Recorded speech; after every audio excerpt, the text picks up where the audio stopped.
Hello दोस्तों, स्वागत है आपका कैरियर विल स्टडी में। आज मैं आपके लिए लेकर आई हूँ NCERT solution for class 9th part 5 किस तरह आखिरकार में हिंदी में आ गया। कृतिका भाग 1 हिंदी, जो शमशेर बहादुर सिंह जी का है।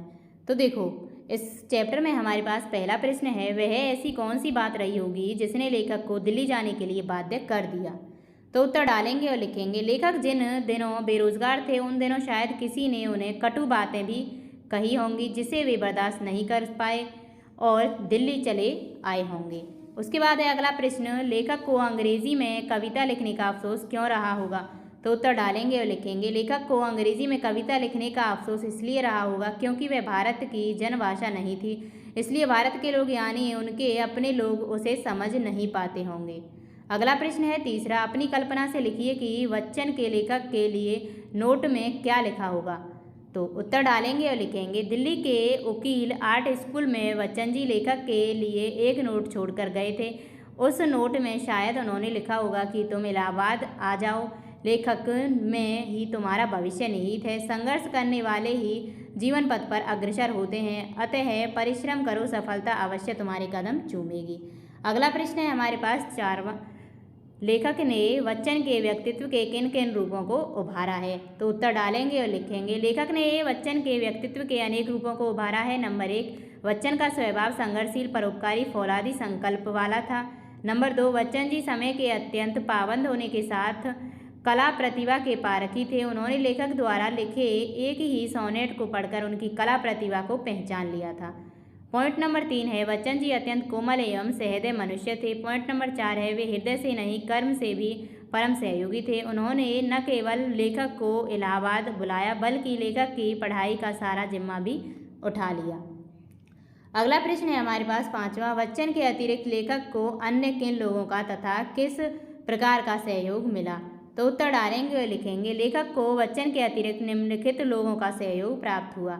तेज बहादुर सिंह, ये लेखक के बड़े भाई थे। ये आर्थिक तंगी के दिनों में उन्हें कुछ रुपए देकर उनका सहयोग करते थे।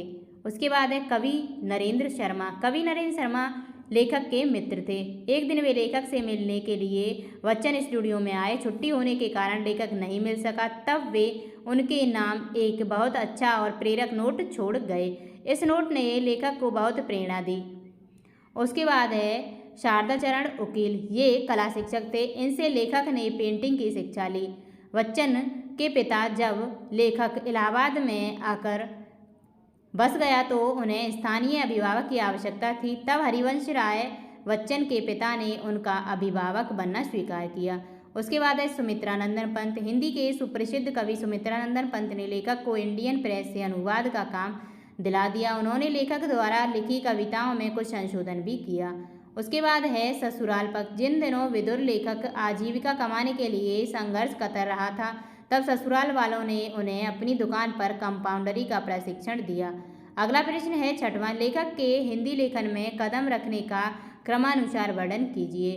तो उत्तर डालेंगे और लिखेंगे, सन 1933 में लेखक की कुछ रचनाएं जैसे सरस्वती और चांद छपी। बच्चन द्वारा प्रकार की रचना लेखक से करवाई गई। बच्चन द्वारा रचित निशा निमंत्रण से प्रेरित होकर लेखक ने निशा निमंत्रण के प्रति कवि के प्रति कविता लिखी थी। निराला जी का ध्यान सरस्वती में छपी कविता पर गया। उसके पश्चात उन्होंने कुछ हिंदी निबंध भी लिखे। वह बाद में हंस कार्यालय की कहानी में चले गए। तत्पश्चात उन्होंने कविताओं का संग्रह व अन्य रचनाएं भी लिखी। अगला प्रश्न है 7वां, लेखक ने अपने जीवन में जिन कठिनाइयों को झेला है उनके बारे में लिखिए। तो उत्तर डालेंगे और लिखेंगे, लेखक ने अपने जीवन में प्रारंभ से ही अनेक कठिनाइयों को झेला। वह किसी के व्यंग बाण का शिकार होकर केवल 5-7 रुपये लेकर ही दिल्ली चला गया। वह बिना फीस के पेंटिंग के वकील शहर में भर्ती हो गया। वहाँ उसे साइन बोर्ड पेंट करके गुजारा करना पड़ा। लेखक की पत्नी का टीबी के कारण देहांत हो गया था और वे युवावस्था में ही विधुर हो गए, इसलिए उन्हें पत्नी वियोग का पीड़ा भी झेलना पड़ा। बाद में एक घटना चक्र में लेखक अपनी ससुराल देहरादून आ गया। वहाँ वह एक दुकान पर कंपाउंडरी सीखने लगे।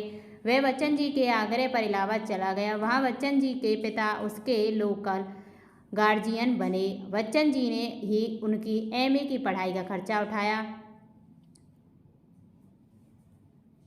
बाद में उन्होंने इंडियन प्रेस में अनुवाद का काम भी किया। उन्हें हिंदू बोर्डिंग हाउस के कॉमन रूम में एक सीट फ्री मिल गई थी, तब भी वह आर्थिक संघर्ष से जूझ रहा था।